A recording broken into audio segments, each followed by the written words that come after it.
Brexit Secretary David Davis has a huge job on his hands. A few years ago, I got the ribbing of my life from my pals by turning up for a night out wearing exactly the same shirt as congenial TV host Noel Edmonds was sporting on the pub quiz machine.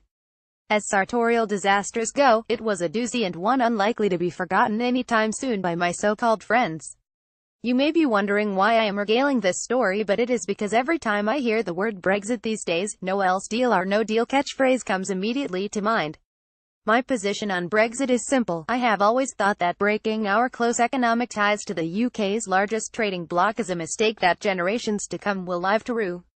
I'd even go so far to suggest it is an act of economic vandalism. But the people have spoken, and since the day of the Leave vote my viewpoint has always been that we must make the best of a bad situation. That means securing a deal that will allow the free movement of workers to continue, that will allow tariff-free trade, and that will support companies in their ambitions to grow by facilitating trade overseas. But, sadly, in the 16 months since the vote we have precisely no progress on any of these issues.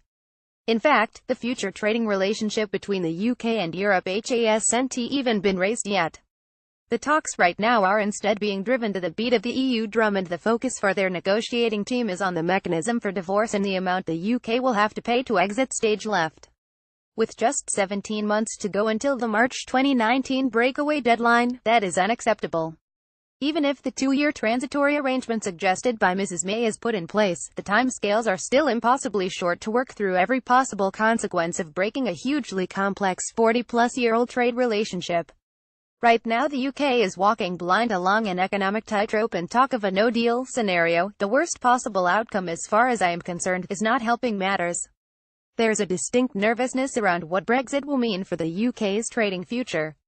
And the longer the situation is allowed to drift, the more twitchy companies will become.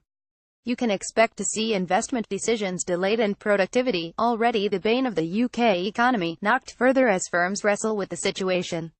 What is needed is leadership, and the UK government has been lacking. Theresa May and her government have a mandate to act from the UK people, but what we have seen so far has been amateur in the extreme.